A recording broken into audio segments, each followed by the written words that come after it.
دنیا کی محبت ہمارے دلوں میں بیٹھ چکی ہے۔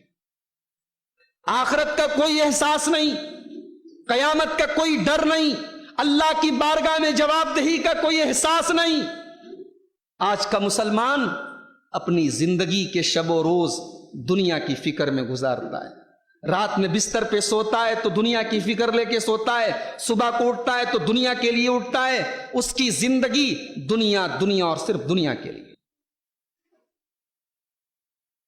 اللہ تعالیٰ قرآن کریم میں فرماتا ہے سورہ حدید کے اندر، اعلموا انما الحیات الدنیا لعب ولہو وزینۃ وتفاخر بینکم وتکاثر فی الاموال والاولاد۔ اللہ تعالیٰ نے دنیا کی زندگی کی حقیقت بیان کی، اس آیت کے اندر دنیا کی زندگی کا نقشہ کھینچا ہے۔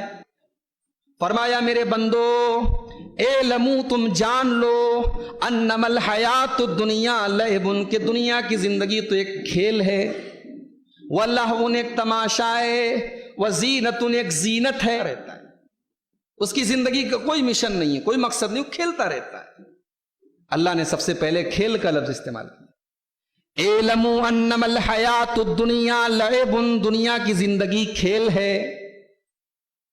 پھر بچہ جوان ہونے لگتا ہے، ٹین ایج شروع ہو جاتی ہے، نوجوان ہونے لگتا ہے، 15 سال کا ہو جاتا ہے۔ اب کھیل سے بات آگے بڑھ جاتی ہے، اب اس کے اندر لہو پیدا ہو جاتا ہے، اب کچھ مستی پیدا ہو جاتی ہے، اب انجوائمنٹ کی خواہش اس کے اندر پیدا ہونے لگتی ہے، اب تماشے کی چیزوں کو وہ دیکھنا چاہتا ہے۔ دنیا کی زندگی کا یہ دوسرا دور ہے، وَلَہْوٌ۔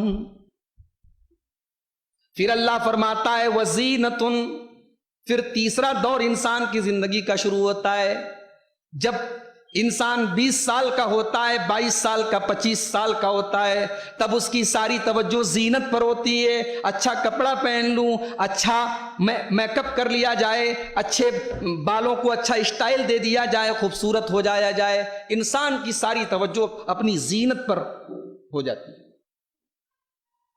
پھر چوتھا اسٹیج وَتَفَاخُرٌ بَيْنَكُمْ، پھر جب انسان 30 سال کا ہو جاتا ہے، 35 سال کا ہو جاتا ہے، پھر ایک کمپٹیشن کرنے لگتا ہے، کیسے دوسروں سے آگے بڑھا جائے، کیسے میرے پاس زیادہ پیسے آ جائیں، کیسے دوسرے سے زیادہ میرے پاس پراپرٹی آ جائے، دولت آ جائے، پیسے آ جائیں۔ وَتَفَاخُرٌ بَيْنَكُمْ، پھر انسان کمپٹیشن کرنے لگتا ہے، مقابلہ کرنے لگتا ہے۔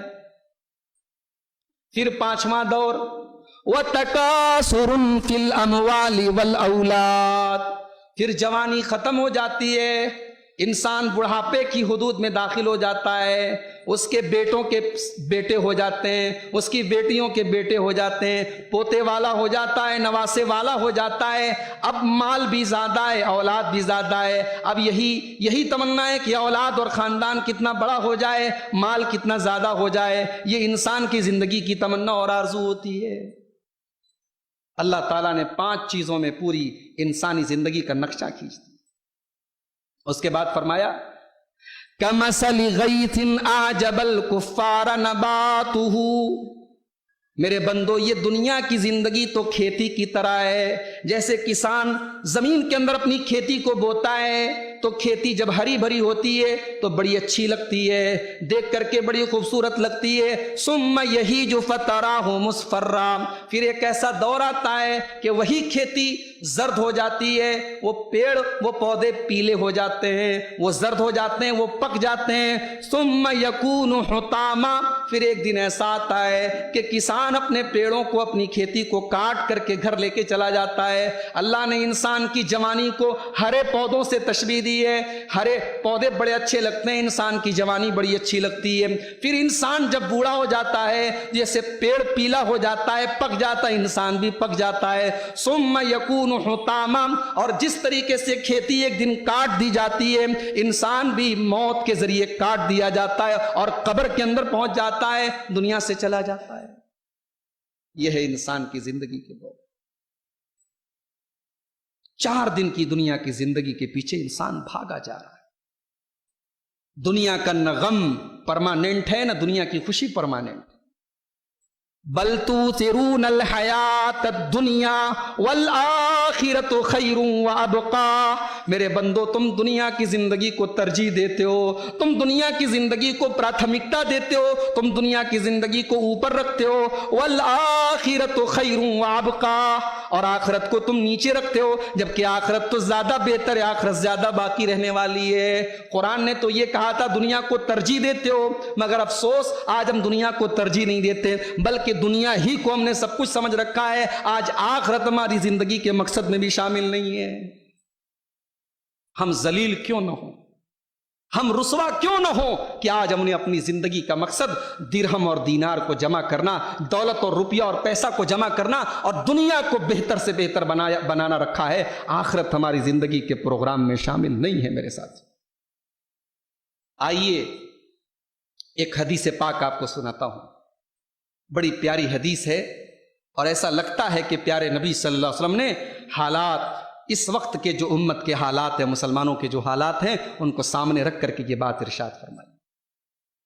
ابو داؤد کی روایت ہے، اللہ کے پیارے نبی فرماتے ہیں یوشک الامم ان تداعی علیکم کما تداعی الاکلۃ الی قصاتها، اے مسلمانوں وہ زمانہ بہت قریب ہے جب دنیا کی ساری قومیں تمہیں برباد کرنے پر، تمہیں مٹانے پر، تمہیں ذلیل کرنے پر تل جائیں گی، کما تداعی الاکلۃ الی قصاتها، جیسے دسترخوان لگاؤ، چار لوگ دسترخوان پر بیٹھ کر کھانا کھا رہے ہوں اور چار لوگ ویٹنگ میں کھڑے ہوں کہ یہ دسترخوان سے کھا کر کے اڑ جائیں تو ہم جا کر کے بیٹھ جائیں۔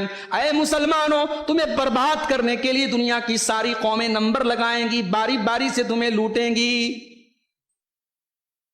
پورا پورا ملک تباہ کر دیا گیا، جھوٹے الزام لگا کر کے، جھوٹی تہمت لگا کر کے پورا ملک تباہ کر دیا گیا، اور بعد میں بس پریس کانفرنس میں اتنا بول دیا گیا سوری ہمیں غلط انفارمیشن ہے کہ نہیں۔ دسترخوان پر جیسے لوگ کھانا کھا رہے ہوں اور انتظار میں یہ اڑ جائے تو میری باری آئے، مسلمانوں کو مارنے کے لیے، کاٹنے کے لیے، توڑنے کے لیے، ان کی عزتوں پر حملے کرنے کے لیے، ان کے مال کو لوٹنے کے لیے دنیا کی قومیں آپس میں مقابلہ کریں۔ صحابہ نے پوچھا اے اللہ کے رسول کیا ہماری تعداد اس وقت کم ہوگی؟ کیا ہم تعداد میں بہت کم ہوں گے؟ آپ نے فرمایا نہیں، تعداد تمہاری بہت ہوگی، تعداد کم نہیں ہوگی۔ وَلَكِنَّكُمْ غُثَاءٌ كَغُثَاءِ السَّيْلِ، تمہاری تعداد بہت زیادہ ہوگی لیکن تم سیلاب کے جھاگ کی طرح ہو جاؤ گے، سیلاب کے جھاگ کی طرح ہو جاؤ۔ پانی کے اوپر جو جھاگ ہوتا ہے، جو بلبلے ہوتے ہیں، ان کے اندر کوئی طاقت نہیں ہوتی، کوئی حیثیت نہیں ہوتی، تم پانی کے جھاگ کی طرح ہو جاؤ۔ اللہ کے پیارے نبی فرماتے ہیں اللہ تعالیٰ دشمنوں کے دلوں سے تمہارے روب و دبدبا کو نکال دے گا، اور تمہارے دلوں میں اللہ تعالیٰ وہن نام کی بیماری ڈال دے گا، کمزوری ڈال دے گا۔ صحابہ نے پوچھا اے اللہ کے نبی یہ وہن نام کی بیماری کیا ہے؟ آپ نے فرمایا حب الدنیا و کراہیت الموت، تم دنیا سے بہت زیادہ محبت کرنے لگو گے اور موت سے تم نفرت کرنے لگو گے، موت سے کراہیت ہو جائے گی، تمہیں زندگی سے پیار ہو جائے گا، تمہیں زندگی سے محبت ہو جائے گی، تم موت سے دور بھاگو گے اور دنیا سے محبت کرنے لگو گے۔ کینسر بڑی خطرناک بیماری ہے، ایڈس بڑی خطرناک بیماری ہے، دنیا میں آج بڑی بڑی بیماریاں ہیں جن کا علاج بڑا مشکل ہے، مگر پیارے نبی نے فرمایا کہ میری امت کی سب سے خطرناک بیماری وہن کی بیماری ہوگی، یہ کینسر سے بھی خطرناک ہوگی، یہ ایڈس سے بھی خطرناک ہوگی، یہ وہ بیماری ہوگی جو اس امت کو کھوکھلا کر دے گی۔ میرے پیارے ساتھیوں آج دنیا پرستی نے ہمیں کھوکھلا کر دیا، حب الدنیا و کراہیت الموت، دنیا سے محبت کرنے لگو گے اور موت سے تم نفرت کرنے لگو گے۔